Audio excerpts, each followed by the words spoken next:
Okay, so you're here because you want to understand complex ideas, but you don't have all day. Right. So we're going to get right to it. Yeah. Today we're doing a deep dive into Guy Lakeman and his take on this whole emotional intelligence thing. He's basically saying emotions and intelligence, they're not just different. They kind of clash. Interesting. Yeah. And to do that, he's using like definitions and examples and even evolution to back it up. Okay, so let's unpack this a little. Yeah. So first off, Lakeman is super specific about his definitions. Like for him, empathy. Okay. It's just about understanding another person's perspective. Yeah. And then when he talks about emotions, like happiness, sadness, fear, all that, Yeah, right. he sees those as broad and undefined, like they're all about our survival and well-being. But they're shaped by our own individual experiences, not really logic. Oh, okay, so it's more personal then. Exactly. And he even says the way we talk about emotions, it's like vague and doesn't always make sense. Huh. Yeah. Yeah. Which leads to his definition of intelligence, which is like the total opposite. Okay.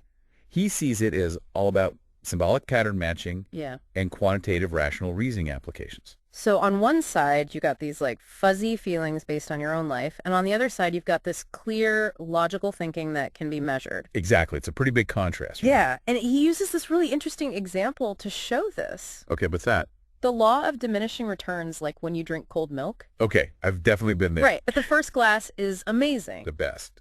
But then each one after that gets less and less enjoyable. Yeah. And he uses this to argue that emotions can't really be measured or like fit into universal logic because there's no objective way to say, okay, this is when satisfaction turns into discomfort. Right. Everyone's different. Yeah, exactly. So basically, Lakeman's saying emotions of subjective feelings do not mix with logical objective intelligence. So to use emotional intelligence as a criteria is nonsense.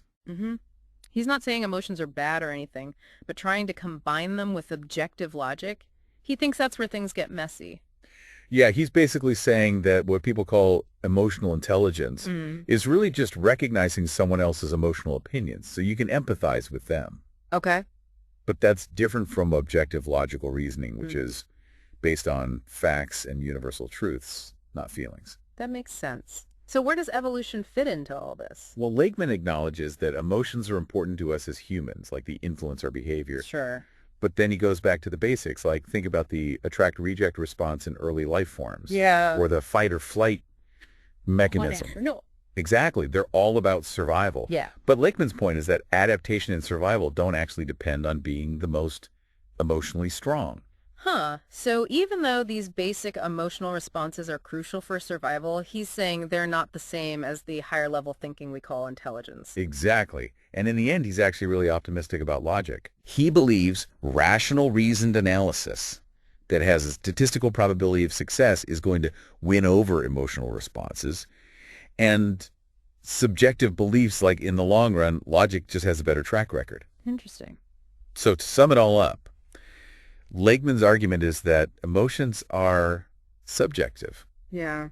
You can't really measure them objectively. Yeah. And because of that, they're totally separate from objective logical intelligence. And that emotional intelligence is kind of a misleading term. Exactly.